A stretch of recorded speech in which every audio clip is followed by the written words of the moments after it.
네, 다양한 산업 분야와 기업들의 움직임, 그 이면까지 생생하게 전달해 드리기 위해 마련한 코너입니다. 취재 수첩 생생타임즈. 오늘은 더구루의 오서영 기자와 함께하도록 하겠습니다. 기자님, 어서 오세요. 네, 안녕하세요. 조금 전에 노래를 들으시면서 어떤 생각이었습니까? 목소리가 감미롭다는 생각을. 저는 이틀 계속 죽고 싶다는 생각을 다시 한번. 이거 제 있는데 이거 틀어야 돼요. 아무튼 어제부터 라디오 청취율 조사 기간이라고 해요. 청취율 조사 전화 받으신 적 없죠? 아, 왔는데 그 전화인지 모르고. 다음부터는 꼭 받아서 네. 뭐라고 하실 겁니까? 잘 듣고 있다고 대답. 뭘요? 조태연의 생생경제를. 알겠습니다. 네. 꼭 그렇게 해주시기를 원하겠습니다. 그럼 커피도 드린다고 해요.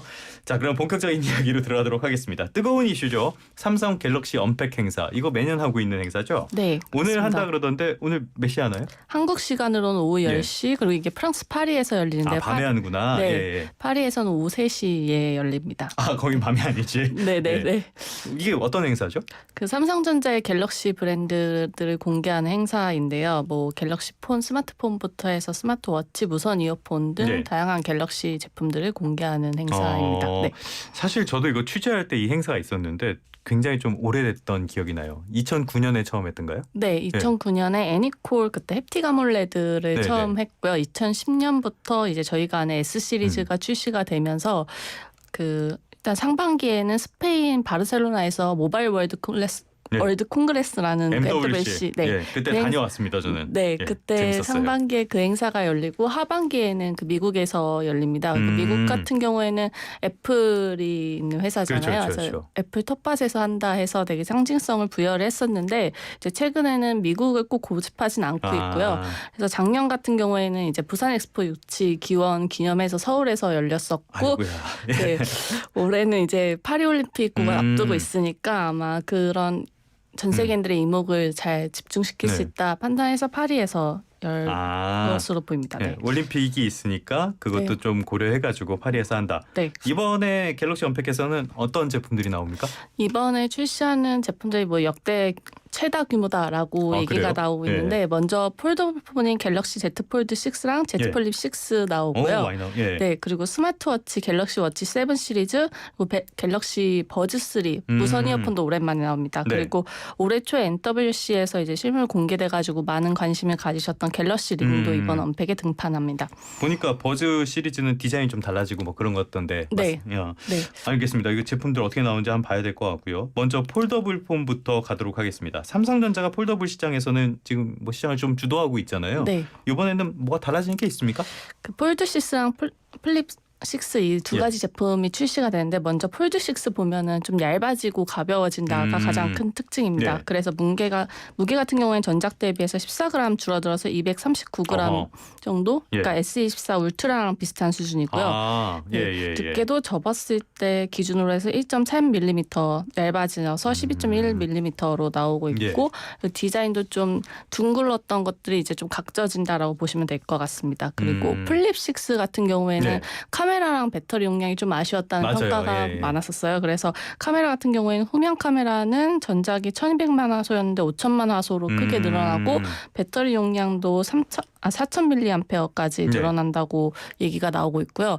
두 제품 모두 그 AP 애플리케이션 프로세서 같은 경우에는 퀄컴의 스냅드래곤 83세대 이게 S24 울트라에 탑재됐던 거거든요. 그래서 엑시노스는 아니네요, 이번엔. 네네.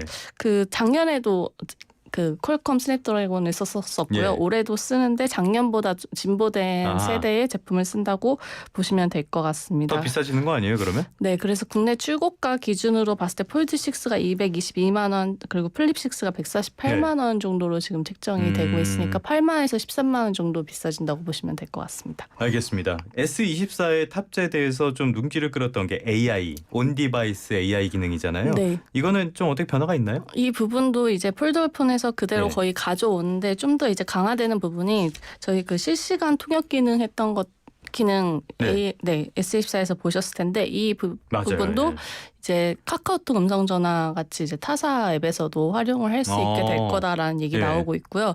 그 외에 뭐 텍스트 번역해 주는 나는 거나 아니면 이미지 이렇게 원 동그라미 그려서 검색했던 그런 기능들 같은 경우에는 폴더블 폰에서도 그대로 또 구현이 될 거다라는 얘기가 나오고 있습니다. 아직 이거 확정된 건 아니죠? 네, 이따 이게, 한번 봐야겠네요. 네. 네, 밤이라서 안 볼 것 같지만 네. 아무튼 근데 지금 기대는 큰 것 같은데 시장 상황이 그렇게 썩 좋은 편은 아닌 것 같아요. 어떻습니까 지금? 네, 그 폴더블폰 시장 같은 경우에는 지금 삼성전자 입장에서는 대중화를 하겠다라고 얘기 나오고 있지만 작년 같은 경우에 전체 시장에서 비중이 1.4%였어요. 크진 않네요. 네, 그리고 올해도 이제 트렌드포스라는 시장 조사 기관에서 발표를 했는데 1.5%이고 성장률은 11%다. 그러니까 작년에 25%였으니까 이것보단 준다고 얘기가 나오고 있습니다. 왜 그러는 거예요?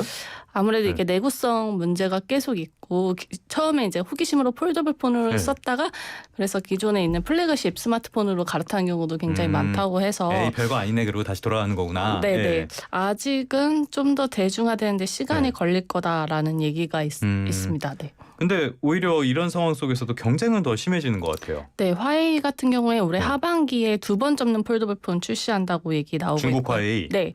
그리고 구글도 이제 픽셀폰 그동안 출시했었는데, 그렇죠. 자체 생성형 AI인 제미나이 탑재해서 AI 폴더폰 내놓겠다, 뭐 이렇게 얘기하고 있고요. 포기 안 하고 꾸준히 하긴 하네요. 네.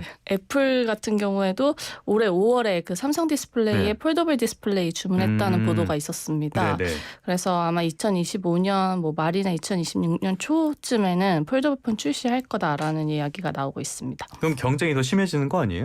경쟁은 심해지는데 아무래도 경쟁사들이 많이 진입한다는 거는 그만큼 시장이 커질 가능성도 높아진다는 뜻이기 때문에 삼성 입장에서는 반길 수 있는 뉴스다라고 오히려 보여집니다. 나쁠 건 없다? 네. 알겠습니다. 이번에 폴더블 폰도 있지만 사실 더 주목받는 제품이 있어요. 반지, 절대 반지인가요? 네. 갤럭시 링. 네. 이건 어떤 거죠? 그 MWC의 제품 전시가 됐었던 실물 공개가 됐었던 웨어러블 기기인데요. 그러니까 반지처럼 이제 손가락에 끼면 이게 각종 데이터를 수집을 해줘서 건강 데이터를 수집해줘서 이거를 표시해주는 그런 기능을 가진 제품이라고 보시면 되겠습니다. 그러니까 기존의 워치도 비슷한 기능을 했었는데 반지는 아무래도 좀 착용감이 워치보다는 또 가볍고 간편하기 때문에 이제 수면 잘 때도 낄 수 있다. 그래서 수면 관련된 데이터를 측정하고 이 관련 서비스를 하는데 좀 더 집중을 한 제품으로 예상이 되고 있습니다. 가격은 얼마나 됩니까? 국내에서 지금 49만 원 정도로 예상이 되고 있고 4달 정도에 출시될 것으로 점쳐지고 있습니다. 반지가 49만 원? 네. 비싼 거 아니에요 이거? 네, 뭐 이제 핀란드 오우라나 이제 중국 제품들은 당연히 좀 싸지만 기존에 했던 핀란드 오우라 같은 업체 같은 경우에도 뭐 비슷한 가격대로 이제 또 출시를 하고 있기 때문에 뭐 꼭 엄청 비싸다라고 보기는 좀 힘들 것 같고 이걸 또 앞으로 만약에 좀 라인업에 삼성에서 다변화하면 그때는 좀 싼 제품도 나오지 않을까 싶긴 합니다. 알겠습니다. 나중에 사는 걸로 생각하기로 하겠습니다. 근데 삼성 스마트링 이런 게 왜 나오는 건가요? 그러니까 헬스케어 사업을 확장하기 위해서인데요. 삼성이 그 삼성 헬스라고 해서 이제 갤럭시 스마트폰 보시는 분들 다 아실 텐데 이 삼성 헬스를 통해서 되게 다양한 방대한 데이터를 수집하고 이 데이터를 활용해서 사업할 수 있는 거를 많이 모색을 하고 있습니다. 근데 기존에는 뭐 스마트폰이라든지 스마트워치라든가 아니면 스마트 TV까지 이제 확장해서 했다면 이제 스마트링까지 더해지면서 좀 더 많은 데이터를 수집할 수 있고 그 데이터로 이제 부가가치를 충분히 낼 수 있기 때문에 이런 헬스케어 사업 확장 목적에서 스마트링을 선보이고 있습니다. 네. 어떤 부분으로 사업을 좀 확장할 수 있을까요? 대표적으로 들 수 있는 거는 케어 사업인데요. 그러니까 삼성이 올해 CES에서도 왜 그 볼리 기억하실 텐데 로봇 비서라고 굴러다니는 그 친구도 이제 케어 시장을 공략하기 위해서 내놓은 제품이잖아요. 장난감 아니었어요? 사람 옆을 졸졸 따라다니면서 원하는 것들만 다 해주고. 네, 그래서 이제 좀 케어 시장이 앞으로 뭐 고령화도 되고 이러면서 점점 커질 거다라고 보고 있기 때문에 뭐 볼리라던가 워치라던가 아니면 링이라던가 TV 뭐 가전 이런 여러 가지 제품들을 통해서 케어 관련된 데이터들을 수집하고 또 관련 서비스들을 내놓을 수 있기 때문에 이 부분도 좀 고려를 하고 있지 않나라는 생각이 듭니다. 야, 삼성전자 그러니까 헬스케어 쪽으로도 상당한 좀 뭐랄까 관심을 가지고 있다라고 볼 수 있겠네요. 네. 알겠습니다. 이번에 나오는 게 갤럭시 버즈, 요거는 이어폰이고 갤럭시 워치는 저도 차고 있는 스마트 시계고요. 뭐가 달라진 게 있습니까? 버즈 3 같은 경우에는 이제 그 아이폰에서 보여줬던 그 콩나물 디자인이라고 네네네네. 하잖아요. 네. 그 디자인을 채택을 해서 오히려 이번 언팩 주인공이 버즈가 아니겠느냐라는 얘기도 좀 많이 나오고 있거든요. 그러니까 그래요? 네, 이 콩나물 디자인 같은 경우에 처음 나왔을 때 이제 디자인 측면으로 좀 비하하는 것들이 있었고, 그렇죠. 삼성이 좀 그렇게 네, 삼성도 뭐 그런 광고를 냈었고 네네. 해서 어그로를 끌었죠. 네.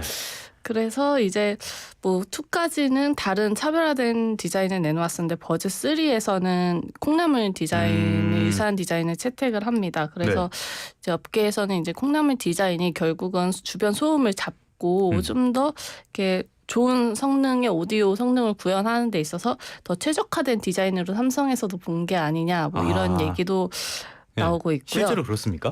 그게 더 나아요? 제품 구성을 할 때? 저는 둘 다 사실은 써봤긴 했는데 전 큰 차이를 막기라서 그런지 큰 차이를 모르겠지만은 그 성능 측정을 하는 뭐 그런 테스트나 이런 데서는 아마 더 좋게 좀 나와서 그렇지 않을까 싶긴 합니다. 네. 기분 탓인 걸로 해두고.